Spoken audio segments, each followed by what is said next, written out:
నమస్తే. ట్రంప్ కొత్త immigration rules అమెరికాలోని భారతీయులకు కష్టాలు తెచ్చిపెట్టాయి. డిపెండెంట్ వీసాపై ఉన్న వారిని భయాందోళనకు గురిచేస్తున్నాయి. ట్రంప్ కొత్త వలస విధానంతో ఇప్పటికే గుర్తింపు లేని కొంతమంది భారతీయులను ఇండియాకు పంపించినప్పటికీ ఇప్పుడు అక్కడ ఉన్న వాళ్లకే అసలు సమస్య. ఎటు పోవాలనో తెలియని గందరగోళంలో ఉన్నారు. కొందరు కెనడా వంటి ఇతర దేశాలకు వెళ్లాలి అని ప్లాన్ చేసుకుంటున్నారు.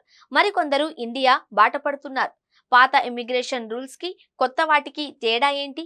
కొత్త రూల్స్ తో అమెరికాలో ఉన్న భారతీయుల సమస్యలేంటి? వివరాల్లోకి వెళితే, ట్రంప్ రెండోసారి అమెరికా అధ్యక్ష బాధ్యతలు చేపట్టిన తరువాత వలసదారులపై కఠిన చర్యలు తీసుకుంటున్న విషయం తెలిసిందే.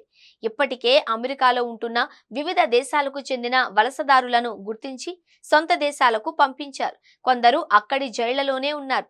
ట్రంప్ కొత్త ఇమిగ్రేషన్ రూల్స్ భారతీయులపై కూడా తీవ్ర ప్రభావాన్ని చూపాయి.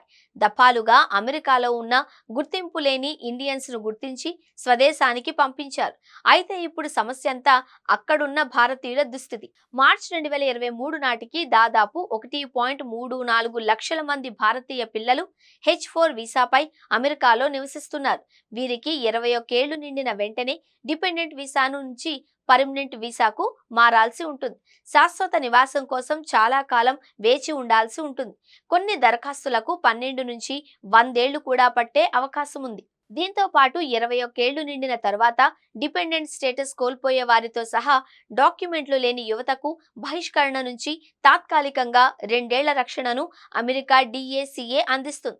అయితే ఇప్పుడు ఈ నిబంధనను తొలగించారు. దీంతో చాలా మంది భారతీయ యువత భవిష్యత్తు గురించి భయపడుతున్నారు. ఈ క్రమంలో కొందరు కెనడా లాంటి ఇతర దేశాల బాట పడుతున్నారు. మరికొందరు అన్ని సర్దుకొని ఇండియాకు పయనమవుతున్నారు.